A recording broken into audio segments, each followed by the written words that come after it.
Hi, BookTube. Welcome to Jackie's Literary Corner. I am Jackie, and it is really late. But I wanted to film this before tomorrow because this is my literary ramblings time, and I always try to get those filmed before the day I have off, because that's when I figure that that's a good time to do literary ramblings videos. So about what's going on. So, this little attempt at a thumbnail is a mixture of books, my current reads, and then 3 books I literally just bought. So on Wednesday I had a day off, and I was going to film a video, but I kind of got lazy and decided not to. But it was raining. But it was the one day that the Gibbons Roast Office bookshop would be open, and then it turns out I realized not only would I do not want to walk in the rain because it was raining all day, but also I realized that it was Veterans Day, so they were closed. So I talked to my mom and was like, "Do you have to go to Food Lion because Food Lion is right next door?" And I feel guilty making them drive me up to Books A Million, and then they just drive me and then just drop me off and then go. I feel like I want to make sure they have some other activity, because I know they think I buy too many books, and that just because I go there does not mean I need to buy a book. Of course, my dad cannot use that excuse since there's no like cafe or anything there. So what am I going to do? Stare at the books,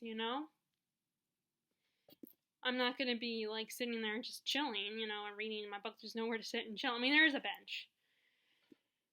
So, I ended up, then my dad remembered that there was the Bass Pro Shops, and I don't know if Cary is a county, but there was a Bass Pro Shops, and they offered to take me there, drop me off there, while my dad went to Bass Pro Shops, and my mom tagged along. And of course, the roles were reversed. For once, my mom had to hang out with me, go there and find something to shop for, while I browsed and found some books I wanted to buy. Normally, I'm going with her shopping to like TJ Maxx or Marshalls or whatever. And then every so often I decide to go with my dad, but I'm not big on going with my dad on his kind of errands, like going to Lowe's Hardware or something. I did go recently though, and I did get something out of it. I was able to get a gift for someone at Lowe's, a gift card for someone, so I was happy. About that. But anyway, this Barnes Noble.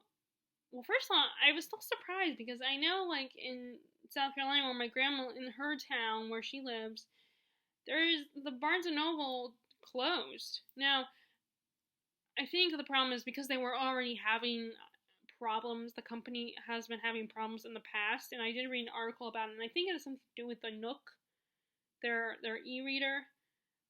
But I think it was also part of the problem with that was one of the ones that closed, was because across the street in the mall shopping area is a Books A Million.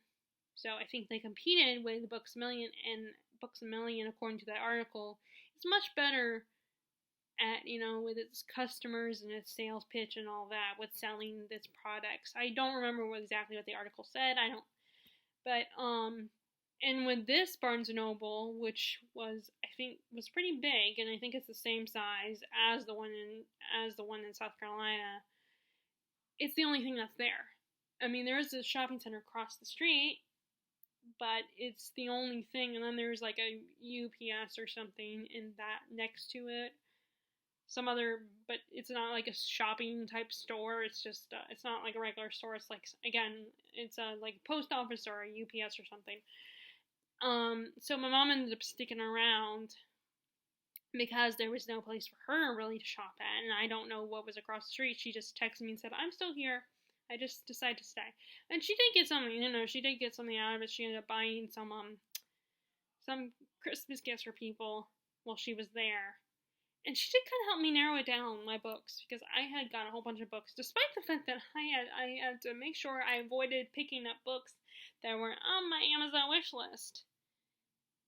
But I was able to pick some ones up that I liked that I did I did think about them being on my list, but they were books that probably weren't. One of them might have been on the list. And then actually my mom ended up taking a picture of some of the classics I picked and sending it to one of my aunts so that I might get them first. So I might get the classics I picked out for Christmas. But anyway, although I'm not even sure we're gonna see everybody for Christmas, because now I'm worried that if I don't sorry to bring it up, but the whole there's a vaccine. They said on the news they talk about a possible vaccine, and if this doesn't work, then we might not be able to have Christmas with extended family. So, let alone I don't know what's gonna happen with Thanksgiving either. Although we did ask off so we could go to see my grandma, but like I said, I don't know. Who knows what's gonna happen? We might be on lockdown again soon. But anyway, so I went, so she ended up helping me narrow it down my books with me, which in the long run, I think that was probably a good idea. Like, it's for arguments on why I should put certain books back were valid. Like, one of them, if I haven't read the first one, although there's only two, it's a duology, this particular one, but she was like, well, if you haven't read the first book, then you don't need to get the second one until you read the first book. So actually, I decided to pick up those. Go ahead and read it. I started it the other night because I was like, kind of like I'm reading it now. But first, I'm gonna get some other books done. Speaking of this month, though, I'm already starting to think about. I just watched. Was it Carolyn Marie Reed's video or someone else's where or another person doing their Gilmore Girls TBR font, their TBR. And now it got me thinking, I actually want to do it. I'm like, at first I was like, oh, well, it's one that I could actually drop because, yeah, it sounded kind of cool, but I don't know if I want to do it. I was going to drop it because I'm doing Nonfiction November. And I did read nonfiction. I read Homework and I finished it the other day. And, which I guess that one should have been in thumbnail too. But then, it's like, part of me is like, I'm not a big nonfiction reader, so it's like, I'm slowly getting into nonfiction, and really slowly, like, really, really slowly. But I still, like, every month, I always fail at, it depends on your definition of failing. Like, I always end up reading at least one book, so maybe that's not a failure. Maybe like if you guys respond, maybe you'll tell me that's not a failure. At least I read one. So, and I'm not beating myself up for, metaphorically speaking, for that. It's fine if I only get around to one nonfiction book this month. I mean, I've read like at least two or three nonfiction this year so far. Actually, I read a nonfiction right before November to end October, which is The Beautiful Stranger, the ghost of Kate Morgan. So I mean, it's not like that big of a deal if I don't do a good job at participating in Nonfiction November. And the problem is I'm not very good at being active in those because one, I don't have a Twitter, which is fine. I don't need a Twitter. I don't want to get in that drama. And yeah, I have a Tumblr, but I'm not very active on Tumblr. Like, I just happen to have a Tumblr account because I guess it comes with having a Gmail account. And then I have Instagram, but I'm not super active. And I think I'm always worried about getting, like, my sister, my mom commenting that, when I first got my Instagram account, when they first helped me set up one, for a while I was posting a lot of similar things, and I remember my sister saying that, don't start posting the same thing, a lot of the same things, because then you'll have to become that kind of account that only posts that stuff. So now I'm always self-conscious of that and thinking, no, I don't, even though deep down I think I wouldn't mind just being a Bookstagram account or something. But, I mean, I love my sister, but, I feel like sometimes she can be a little critical of me.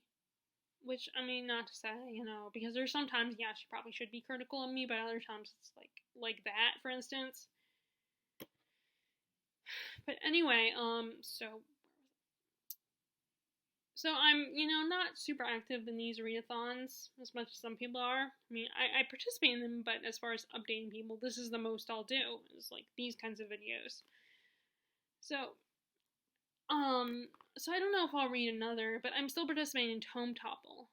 And the Gilmore Girls readathon is kind of in the middle with Tome Topple. It's kind of somewhere in between Tome Topple. So, and with these readathons, these week-long readathons, you want to actually finish a book. And Tome Topple, it's tomes, and they don't expect you, and Sam from Thoughts on Tomes does not expect you to finish a book. But one of these books here is on the Tome Topple, is a potential tome for Tome Topple. And then, I have two that I could read for Tome Topple on here. And I think I'm still gonna read, I think I'll still probably read this, just to, half-heartedly participate in Nonfiction November by reading this, because this is the letters from John and Abigail Adams, so it's nonfiction. So I'll read that a little bit. But I'm gonna be, reading mostly what I showed you in the attempt of my attempted thumbnail. So I don't know which readathon I'm gonna do. I'll probably attempt both the Gilmore Girls readathon and Tome Topple, because I try to attempt Tome Topple every year and kind of fail at it. I really, though, should look at the Instagram thing, because that I can do. It's just I get lazy with it and forget about it. So I should really attempt to try to do the Instagram challenges, at least, because that I could do. I just, like I say, get lazy about it. So I'm trying to get 2 books read before tomorrow. I'm probably only going to get 1 book finished, and then the other one I'll read sparingly. I mean, the other one is not that long either. It's just they're classics, so sometimes the writing can be a little dense. But they're not as thick as some of these other, they're not as challenging as reading epic poetry like this. I'm reading this very slowly. My fingers are covering. This is Paradise Lost. I'm reading it very slowly. I don't know how well I comprehend it, and Therese, as I feared, did kind of give up, which is understandable. And I mean, not because she couldn't comprehend it, but it was more because, as an active Christian, I think for her, it's more like she's heard this stuff. She heard this stuff constantly, and this is, not much, maybe exaggerate some of the stuff in the Bible, but I don't read the Bible, so don't take my word for it.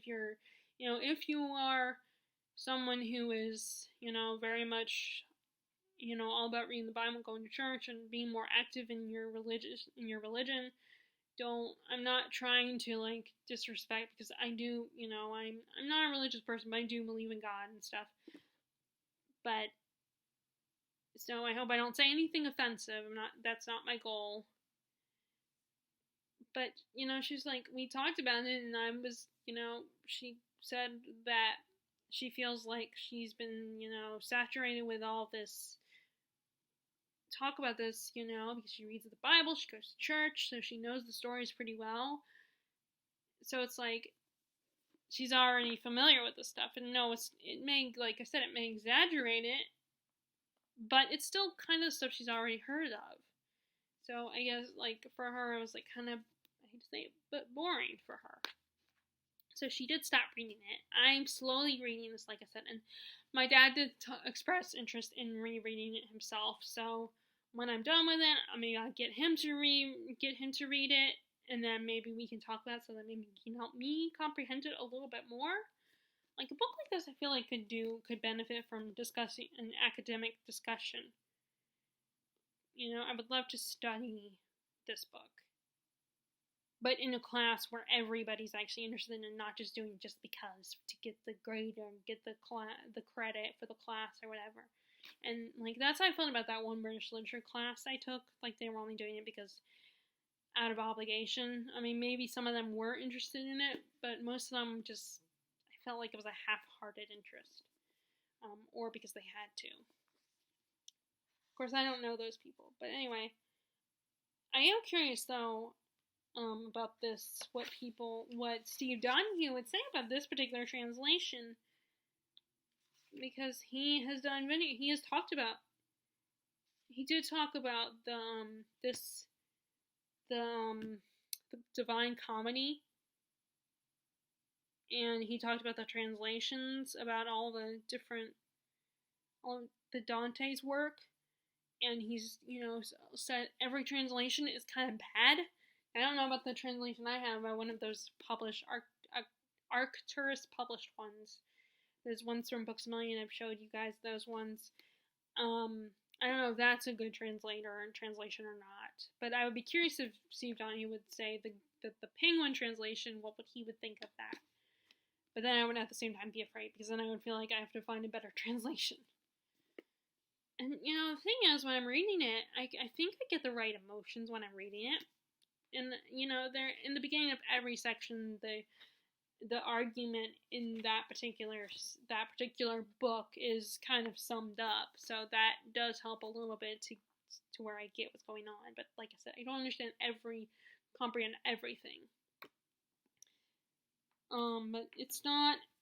But anyway, these two, the particular classics I'm reading, they're not as long as like this one or War and Peace. But they are still a little bit dense in the language. I mean, they're, like I said, they're not like, Paradise Lost or anything, but still, I mean, a lot of classic readers say, their tips are, don't start with this particular author, and that is Jane Austen's Persuasion. This is a reread for me, because I feel like last time I read it, I was reading that big leather-bound bind-up that they have at Barnes & Noble, actually. I don't know if they still sell those, but, I bought that years ago thinking, oh, that way I'll save myself the trouble and just buy this, and along with the Dickens one and the Poe, in which, if you could read what I had, I also have a Poe smaller version of his collected works. But I read this and I feel like I kind of brushed past it, because it was more like, it was the one that I was least excited about, but I heard it was pretty good. It was one of her most mature works.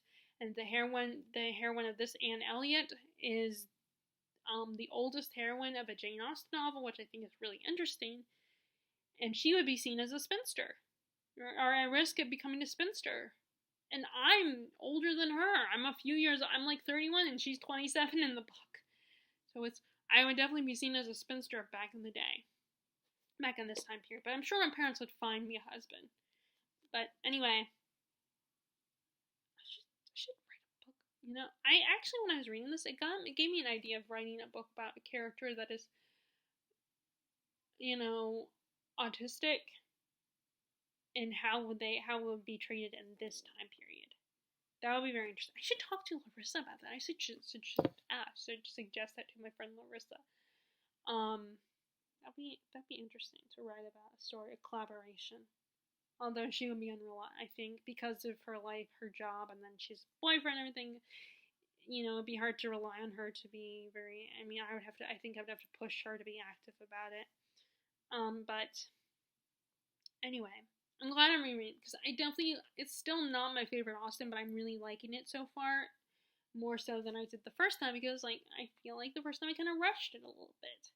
And I totally and then I made the mistake of sometimes reading it when I was like really tired and ready to fall asleep, and I would like lay on my bed, open the big book, because I didn't want to hold it up like this, because it's a big book. If you've seen those leather-bound, those fancy books that are bind-ups, omnibuses of a lot of or anthologies, or whatever you want to call them, of all of Jane Austen's work, or Dickens' work, or H.P. Lovecraft, or whoever. They're pretty big books and heavy, so I didn't want to hold it like this, not like this one. So I had it, I would lay it on my bed and read it on my bed. But I don't think it's a good idea to read. Yeah, I will still read in bed, but if you're not ready to go to sleep, if you're not thinking about going to sleep soon, don't read while laying on your bed if you're already tired, because then you'll fall asleep before you're ready. Especially with Jane Austen's work, because sometimes it can seem like, I can, for a person who's not already an Austen enthusiast or doesn't like Jane Austen in any capacity, I could see them easily being bored, because I still stand by the fact that not a lot happens in this book. Her books are about relationships and country life and taking walks and just talking and having tea, and like not a lot of action happens in her books, which is the world that she knew. She didn't have a lot of action in her life, and she didn't like she had a farm to take care of, because I think their family ran a farm. But there wasn't a lot going on in her life, so it's understandable that her books are not a lot goes on in these books, except for the romance, the romantic relationships, and it is a commentary on her society, like a humorous commentary, which I do love. I love those kinds of stories that are. Of course, there are a lot of times people don't realize it's a commentary, and they won't get it.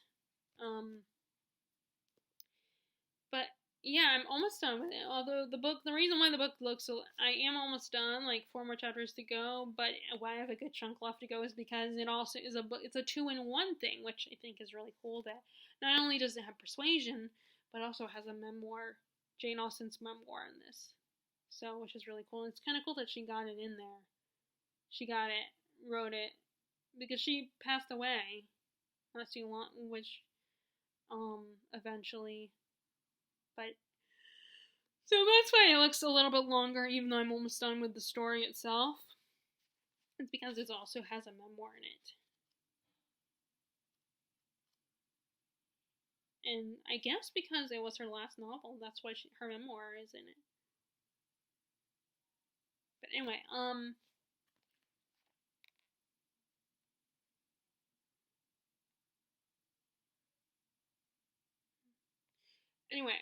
so this is our main character is Anne Elliot.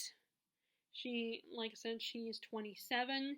She had a chance to marry this guy named Frederick Wentworth, but he was not someone that the family, he wasn't of the same status as her family, and a friend of their family had talked her out of marrying, persuaded her out of marrying Frederick, rejecting his marriage proposal because he wasn't good enough for the family. So years later, he comes back into her life. He's a captain now, so he's doing a little bit better. He's, very high ranking in the Navy, because, like I said, he's a captain. And it's very awkward because she still has feelings she's still in love with the guy and feels bad that she dumped him, essentially, and wonders if he's angry with her and hurt by her dumping him, and it's really uncomfortable for her. Meanwhile, he's being fixed up by the Musgraves, who I think are her sister Mary's in-laws, and her sister-in-laws, and everyone's thinking that he would marry one of the sisters, either Louisa or Henrietta. So Anne has to basically watch him flirting with one of those two girls, and people trying to, okay, who's the one he's most interested in? Who's the one he flirts with the most? And meanwhile, her family is having to sell the house because they're in debt, and so they must leave and live in Bath. And the dad, Sir Walter, does not want to do that, but he hasn't got a choice. And Lady Russell, the same woman who persuaded Anne not to marry Frederick Wentworth, has told her dad that he must rent their house out, like have boarders living in their house. And coincidentally, those boarders, like I said, happen to be Captain Frederick's in-law, his own in-law. So he comes back into her. So that's how he comes back into her life. And then there is one moment of a traumatic moment in the book, but really, I mean, like I said, not a lot. It's mostly Anne pining for Wentworth and seeing him flirt with other people, and this girl is a pushover. I don't know who's more of a pushover, Anne or Fanny Price. Although I think Anne's more of a pushover than Fanny, because at least Fanny tries to stick to her principles, stick to what she believes in. While Anne is kind of like easily persuaded by Lady Russell not to marry Captain Wentworth. And she just kind of lets her sister and everyone else, like, her sister Mary constantly belittles her. And is all, like, telling, when her husband is, like, this one dude was really, kind of made friends with Anne. I can't remember. Captain Benwick made friends with Anne. He really liked her, enjoyed her company, and they bonded over books and stuff like that. And he's like, I think he really likes you. And then Mary's like, oh, he doesn't. Like, you're exaggerating it, Charles. And I think it's some sort of place of jealousy because Anne is kind of the more likable one. She's really nice. But she's also a bit of a pushover. And there's some people that talk about that, how Anne is the more likable of the sisters, but she's more like soft-hearted and stuff, while like Mary is better at being like tough, and she would be a better wife, more like a more assertive wife. And then on top, and like Mary constantly, there are things that she says throughout that are like, when the family decide, like, she takes advantage of the fact that Anne will babysit her children while she wants to go out. And when this traumatic thing happens, Mary is like, wants to stay. When this traumatic thing that I mentioned earlier happens, Mary's the one who wants to stay and take care of the situation, while Wentworth is like, earlier Wentworth has said, oh, Anne will be very capable and could handle the situation. And so Anne is all set to stay, but as soon as Mary hears about this, she's like, no, Anne shouldn't stay. No one wants Anne around. She doesn't even like Anne. The person that this happened to doesn't even like Anne. So I think I should stay. And of course she gets her way. But I mean, also it's like, the whole thing about Charles, her husband, decides to stay, is Frederick suggests Charles stay behind as well. But she's such a brat, and she's constantly belittling Anne, and which, when I think about it, I'm kind of curious I'm going to see if Katie from Books and Things did a video on persuasion. So I'd love to hear her thoughts, and if she, if she thinks the same thing, if she came to the same conclusions I did, if she ever read it, which I'm assuming she did. But I'm going to look for her after I'm watching a video on what is and what isn't queer baiting. Because after, the Supernatural, if you watch Supernatural obviously the finale happened, but yesterday's episode, there was an interesting moment between that made Dusty All fans have a reaction. But anyway, I don't want to go down that rabbit hole. We're talking about books here. So I'm gonna look for Katie from Books and Things and see if she has a video on persuasion, and see if she comes to the same conclusions. But it's a lot more interesting, I think this is, again, another reason why I think rereads are good, because then you can reread a book that at the first time you had, your opinions might change, and maybe as you get older you'll become more analytical of it. But this one, see, despite the fact that I can criticize Anne for being a bit of a pushover, at the same time I feel like her and Fanny are the ones I relate to the most. Like Elizabeth and Emma, because I haven't read Northanger Abbey yet. Elizabeth and Emma, and I love Lady Susan because I saw the movie Love and Friendship, but I have not read the little Epistolary, I cannot say that word, the novel that is Lady Susan. But, so Elizabeth and Emma are who I would like to be, but I'm mostly, and now this is not me saying that Anne Elliot and Fanny Price are like, oh, I don't like them, I don't like being them, they're such a negative feel, because they're both such sweet people, such caring human beings, and it's just they're both very passive and let people walk all over them. But I think, like I said earlier, I think Anne lets people walk all over her more than Fanny does. Fanny is, doesn't let people push her around as much as Anne does, I think. But Fanny is ironically in a position where she can't really stand up for herself all the time.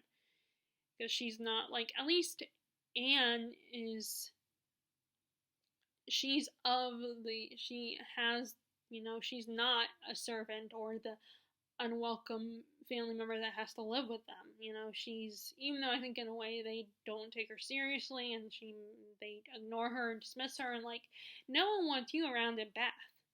I think it was Mary who said that. That when her sister and father decided to go on to Bath and she stayed behind to be with Lady Russell and stuff. And there were other reasons, I think, that she stayed. But, they were like, oh, well, no one's not going to want Anne around anyway. So, at least I think Mary said that. But I don't know. But anyway, so Anne has more power than Fanny. Fanny was kind of the unwelcome cousin. She was treated like a servant. She didn't have a lot of power in the family. Like, Anne has at least a little bit of power. You know, she's not considered beneath her family. At least not in the literal sense. But anyway, but Fanny is also more, like, I feel like she stays to who she is and doesn't let anyone convince her otherwise of her beliefs. And, the fact that she turns down, I can't remember his name. Crawford, I can't remember, Mary Crawford's brother, whose name escapes me. She still rejected him, even though he was like, he proposed marriage or put on the charm and everything. She still was like, yeah, you seem like a nice guy, but I know deep down you're not that nice. Well, and I don't know. But anyway, but this is $5.99 in Australia. While I think it was like $2 or $3, like $2, I think here. So, like, but I feel like I relate to them the most, while Elizabeth and Emma, although with Emma, I don't know if some of her behaviors I would want to emulate. But their confidence and their reassurance of who they are. Although, like I said, Fanny, I think she knows who she is. But she's also very shy and reserved, while both Emma and Elizabeth very much speak their mind. They're very confident in who they are and what they believe in. They know they don't care what other people think. And I think Fanny does care to an extent of what people think. So, again, I'm not trying to criticize any of Jane Austen's characters and, like, saying, you should be this or this, and say, no, they're not. But they're flawed. But it's definitely I'm definitely more appreciative and more interested in what's going on, and, like, I know because before I kept falling asleep when I was reading it, so it's like, which actually, I could say and get to know, but no, there was a tag, one of the tag videos I didn't film it yet, but I copied the questions on a Word document. One of the questions was a book that made you fall asleep, and I conveniently said Persuasion the first time I read it. But anyway, what was I gonna say? I forgot what I was gonna say. I lost.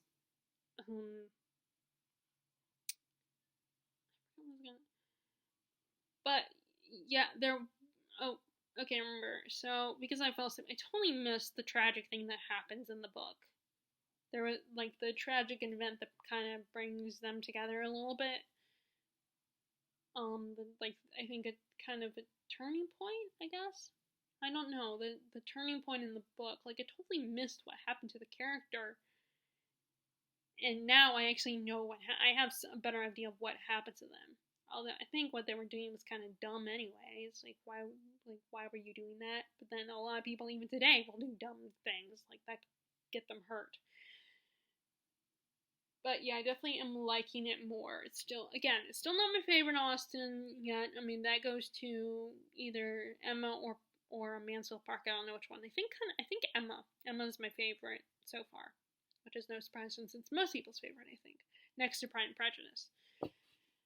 So there's that, and then the other book I'm currently actively reading is Far from the Madding Crowd, because there was a video I watched when they were talking about Victober, where like someone was saying something like Mary Amongst Stories or Katie from Books and Things or Kate Howe or someone, it might have been Kate Howe, said that this is actually a really good autumn book because it's all about farming and harvesting and So you have it's so far we've mostly been from the character perspective of the character Gabriel Oakes, and it's about this woman, our main character Bathsheba, inherits this farm, and she's all about taking the farm, but of course she's a woman, and this is the Victorian era, I think, and they don't take the 1800s, and they don't really take her seriously. They don't think she's capable of running a farm, and there's all these guys who want to marry her, including Gabriel Oak, and who we get that right away early on because he proposes and she's like, I don't want to marry you. Yeah, I like you, but I'm all for you courting me, but I'm not interested in marrying. Like, not necessarily. I don't necessarily want to marry you. At least not right now. And I can see why certain people. I think her name's Kaylee. I don't remember her channel name at the moment. And I don't want to go through looking for that because I don't, like I said, whenever I go open up documents and stuff like that, I don't know if you guys can see me on the screen, what you guys see on the screen, but I can see why. I think her name is Kaylee, why she doesn't like Gabriel. He's not her first choice of all three of the guys that are in this. Because he just assumes that she wants to marry him, like, or that she's ready to get married, and he jumps to, like, and it's like, granted, this is a long time ago, but it's kind of bugging me how pushy he was about it, and he couldn't believe when she said, no, I'm not interested in marrying you, yeah, maybe, but not, I didn't like it, it kind of rubbed me the wrong way, but maybe that comes from being a modern woman, and someone who's not, interested in getting married right now. Of course, I haven't had a boyfriend to fall in love with, so, of course I'm not interested in getting married. I'm not gonna I don't want to get married just to get married. I want to have someone that I want to marry and spend the rest of my life with. But maybe my modern sensibilities are kind of getting in the way of my thoughts, but it just kind of rubbed me the wrong way how he was all like, let's get married. I think we should get married, and her being like, no, and him being like, really? You don't want to get married? Why would you not want to get married? It's like, so he's so surprised that she's not interested in marrying him. And he thinks, oh, you just need some time to think about it. You'll change your mind. And he does, he says he would be a good husband. And yeah, I think he gets good pointers, he'll be good at taking care of her. And he does generally have these feelings, but he barely knows her and they haven't spent any time together. So I'm like, you really don't know her. You've just been hanging out with, you just see her from afar and you've interacted with her like twice and you think, oh, let's get married. Of course, I'm a 21st century young woman, so I don't, and a lot of people were betrothed at a young age to someone much older than them. A lot of women were. But like I said, I can understand why people like someone like Kaylee does not like Gabriel. I was surprised at first, but now that I've read his character a little bit, I'm he seems like, I mean, there are some good things about him, but there's also, like I said, that scene of him proposing marriage to her kind of, like I said, rubbed me the wrong way. It kind of annoyed me a little bit. It's like, you have only interacted with her twice and seen her from afar. So when you just assume that she's going to want to marry you and that you're in love with her enough to want to marry her, you don't know anything about her. To me, that's a little weird. But I'm going to keep going, obviously, and these chapters are short. I'm already in chapter 6. So I have not met the other guys yet. Excuse me. Of course, I had to yawn because as soon as... Nope, I'm not gonna... Never mind, I'm not gonna even say anything. Even though it... But, I hate when I yawn in videos. Because, and I don't want to bother with editing and trying to figure it out. But it does annoy me because all of a sudden, like, certain, But anyway, I'm not gonna... But, so... Anyway, I'm going to read a little bit more of this. And this also can apply to one of the Gilmore Girls readathon prompts, which is a complicated romantic relationship. Like, she has all 3 guys. So it's more than a love triangle. It's, I don't know what it is, but yeah, so I'm gonna read that one for, and actually, but I'm almost done. I'm almost at chapter 21. There's 24 chapters. But yeah, this could also apply for the Gilmore Girls readathon. But I'm gonna finish it tonight, and then Far from the Maddening Crowd is gonna be my read for. I might apply that to the prompt for Gilmore Girls readathon. I'll have to look up the dates again. Okay, so this is the book that I mentioned that I was gonna get the second book, the sequel, and I finally got this. So, I think I mentioned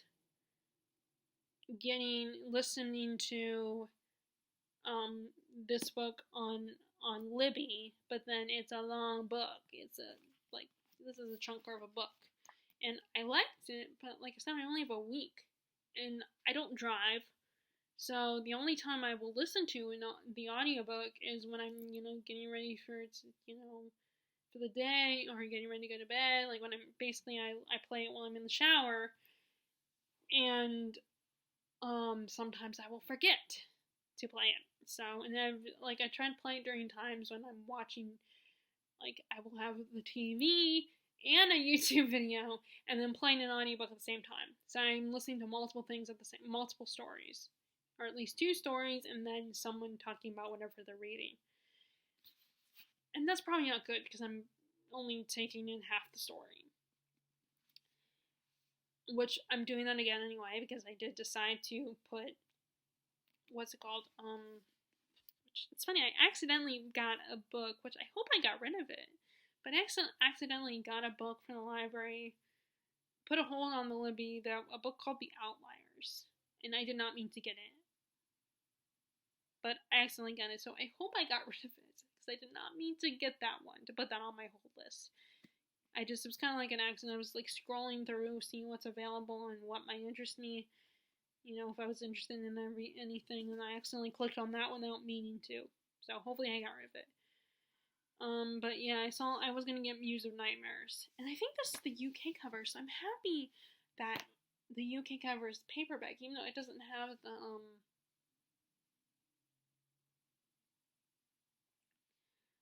but I don't know if I think this is the literary one. The British one. The UK cover. I'm not sure though, but I definitely like this cover better than our cover with the blue and the yellow. I mean, it was pretty it's a pretty color combination, but it doesn't have I would have to get a better look on it. I think, well, let's have the moths.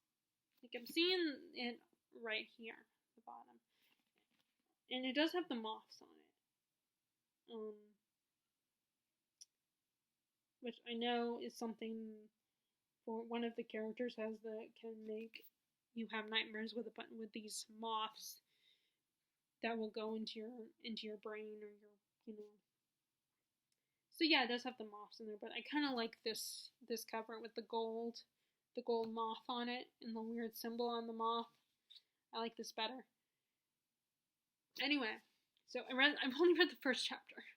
I don't really have anything much to say on this one, but yeah, I did, I was after I went to Barnes & Noble that day, I was I'm gonna read the first one so I can get Muse of Nightmares. Of course, who knows, maybe my mom will remember that I asked her I was gonna buy Muse of Nightmares and might buy it for me. But, I'm gonna imply and tell her, guess what, I'm reading that book that you told me not to get the second one. Okay, now, let's talk about the books I ended up buying at Barnes & Noble. First of all, I'm so glad. It was so fun to be in. And Barnes & Noble has a different smell than Books A Million. It's very interesting. And I kind of like the atmosphere of Barnes & Noble more so than Books A Million.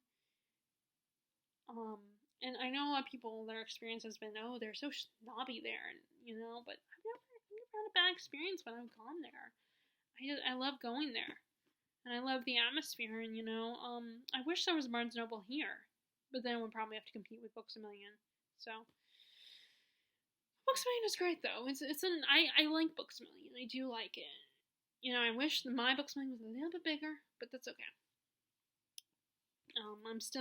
But anyway, the books I ended up getting are these books. I almost lost them there. Okay, so first off, I have been wanting to read more poetry, and I like Edgar Allan Poe, but I haven't read enough of his work. And again, I have one of those Barnes & Noble Leatherbound Editions, which is not it's a heavy book, and I can't take a travel with me, and I might get rid of some of those books. But I decided to go ahead, I don't know, I might keep them for aesthetic reasons. And that's actually why I bought Mice and Men on paperback, because I have Mice and Men and like that. So I decided to go ahead and buy a separate copy of that. But I decided to buy this copy, and I love this copy because first, I like these word clown editions. First, I like this. I like the feeling of them. I like how it has quotes. And then this reminds me of what Caroline Marie Reeds was doing with this thing. With this, I love what she did here. Like, no, this is not her work, obviously, because she doesn't work for the company. But this is similar to what she did. What in one of her videos, she did something like this. I think, and it reminded me of her, of the thing that she did. So I bought it, and plus I want another work selected. Although I almost bought a Sense and Sensibility one that doesn't have this on it. It doesn't have Jane Austen on it on the cover, but it does have the quotes and stuff. It's like the Age of Innocence one that I have, and of course the Dracula one. But I think because this one was more easily able to put the author on it, because it's his selected works. Wow, those three are all one story. It's not a selected works by the author. But it has a few quotes in the silhouette in the image of the author, and it has these, I think they're supposed to be ravens all over, and then of course it's in purple. I like that's in purple. I think the purple stands out. So it has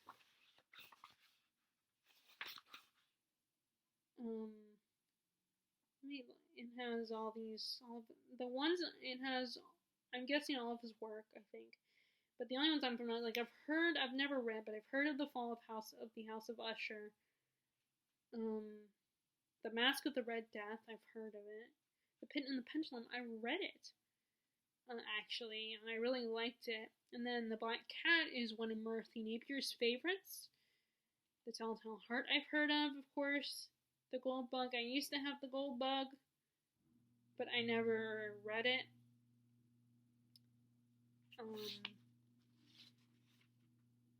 In The Cast of Amontillado, I have read that one as well in an English class in college. And then we have the poems, and of course everyone is familiar with The Raven. And then there's all these poems about Lenore and Annabel Lee and stuff. I think I might have read Annabel Lee. And but mostly I'm familiar with The Raven.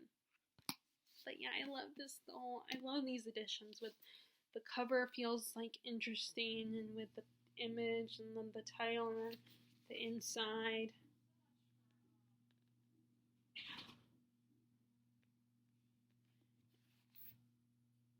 I just think these editions are really cool.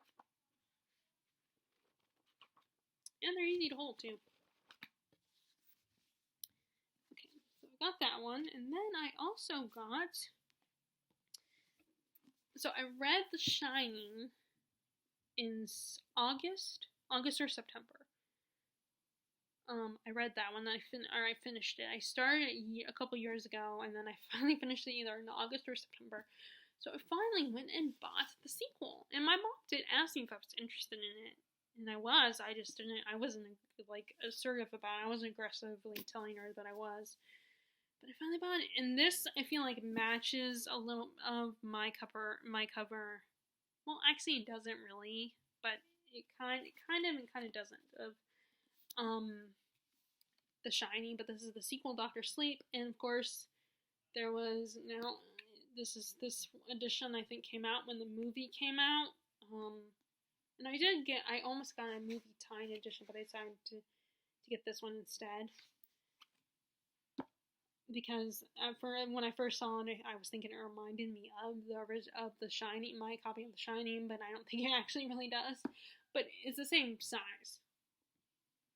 But this is about, okay, so The Shining is basically about this family. I can't remember their name. This family, the family inherits, becomes caretakers to this hotel in Colorado. It's up in the mountains. You have Jack, and he was a former teacher. He's an alcoholic, and he's trying to, relieve himself of his addiction. He just got fired recently, so he's told by a friend about that they can be caretakers during the off season for this hotel, the Overlook Hotel. There's issues between him and his wife. He has a son named Danny who's has kind of psychic powers, cognitive powers. He sees things, and his gift is called The Shining. And then of course there's the hotel is, is it or is it haunted? It's all about the hotel trying to claim Danny and Jack. And so in the sequel, Danny is all grown up, and I'll be right there. There's Danny, or Dan. He becomes like a psychologist, I think, and he meets a girl who also has the gift, the Shining gift. And it's about her helping, and someone I think is trying to claim her, some evil spirit or something, is trying to claim her. And that's all I really know. I could totally be wrong, and I could just read you the back, but as you saw, my dad just called me. That's who I was responding to just now. So this last part is going to have to go through really quickly. So I'm excited to read that. And like I said, my mom said, well, you will be ready whenever to read this, so get this one. So I did. And then the last book I bought, finally bought this one, A Deadly Education, which now I don't have to worry about, like, the fact that I'm gonna film the Get to Know Your Fantasy Reader tag, a tag that was originally, it was Get to Know Your Romance Reader, it was on a blog, but Emily Fox revamped it so that to apply to other genres. So she did a fantasy one, and Get to Know Your Fantasy Reader, and one of the authors that I said was it kind of an auto buy was Naomi Novik, and at the time when I was creating the Word document and was thinking about my answers, I did not have this book yet, and I finally bought it. So when I film it, I don't have to say that I haven't bought it yet. But this is about a girl who goes to a school that there's no teachers, no principal or anything, and it's a fantasy type school like Hogwarts and break bills and all that. But because there's no teachers or authority figures, the school it's all about trying to survive the school by graduation, making it to graduation. But the school is deadly, and I believe from what people said, the most popular guy at the school, constantly saves our main character's life, and she does not like that. But then she realizes she has to partner up with him. So I love this. I love that special edition. I think it's an Owl Crate edition with the little ribbon bookmark, and I think the pages are colored. And it's really pretty and has a different image on the cover, I think. I really like that, but I don't subscribe to Owl Crate. I debate about that, one day subscribing to that. But anyway, I really like that. Personally, I love the cover, and I also like that there's something on the end page. Let me see if. Nope, of course it's not. Nothing there. I don't like how this is why I don't like taking the dust jackets off, because they don't always. Sometimes the hardback is naked, and not just naked, but doesn't have anything on it, any design or anything. So it's like, what's the point of not having the dust jacket? I mean, I know dust jackets are annoying, but like, what's the point of not having the dust jacket on it if you don't have anything on the naked hardback? So yeah, I love it. I love the feeling of the cover. But anyway, so sorry this last part is rushed, but like I said, you heard me responding to my dad calling me down for dinner. And my mom, I did hear the garage because my room is right above the garage. So I knew as soon as my mom walked in, we would get ready to eat. But anyway, so if you guys like this video, please click thumbs up, subscribe if you are interested in more of my content, and click the bell icon if you want to know when I post new videos, which is very sporadic, I know. And feel free to share in the comments below what you're currently reading. I hope you are doing well and washing your hands, wearing your face mask when you go out, and just being nice to each other, because that's what we need. We need people to be nice to each other. Whether you agree on the political climate right now, or you agree on the pandemic climate right now, or, you know, anything else, any other challenging things that are going on this year, whether you agree or not, just try to be nice and polite to each other. And I will talk to y'all later. Alright, bye!